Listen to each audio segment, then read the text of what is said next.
প্রিয় দর্শক, 18ই জুলাই আজকের এই দিনটির কথা আপনাদের মনে আছে? বলছি ২০২৪ সালের 18ই জুলাইয়ের কথা।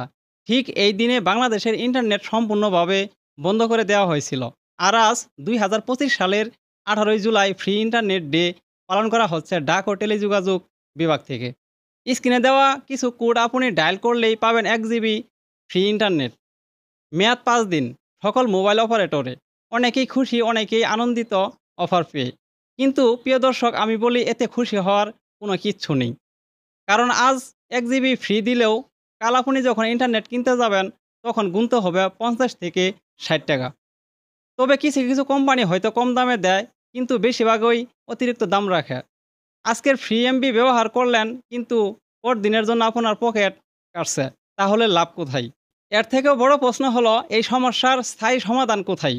যিনি আগে দায়িত্বে ছিলেন তিনি অনেক দুর্নীতি করেছেন, আমরা সবাই জানি।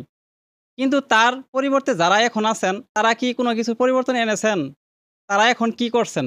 কে আছেন দায়িত্বে, কিভাবে কাজ করছেন এই বিষয়ে আমাদের কারো কোনো খবর আছে? নেই। আমরা জনগণ নিজের কষ্টের উপার্জিত টাকা দিয়ে ইন্টারনেট কিনি, অথচ সেই ইন্টারনেটেরও একটা মেয়াদ থাকে। নির্দিষ্ট সময় পার হলেই সব হাওয়ায় মিশে যায়। এটা কি কোনো নেই সঙ্গত? তাই বলি, এরকম অফার দিয়ে আমাদের ভুলিয়ে রাখবেন না। আমরা চাই ইন্টারনেটের দাম কমুক, মেয়াদ তুলে নেওয়া হোক, প্রকৃত অর্থে জনগণের উপকার হোক। সম্মানিত দর্শক, আপনি যদি আমার কথার সাথে একমত হন তাহলে অবশ্যই আপনার মতামত কমেন্টে লিখে জানাবেন। আর এই ভিডিওটি শেয়ার করে সবাইকে দেখার সুযোগ করে দিবেন। সবাই ভালো থাকবেন, সুস্থ থাকবেন, সুন্দর থাকবেন। আসসালামু আলাইকুম।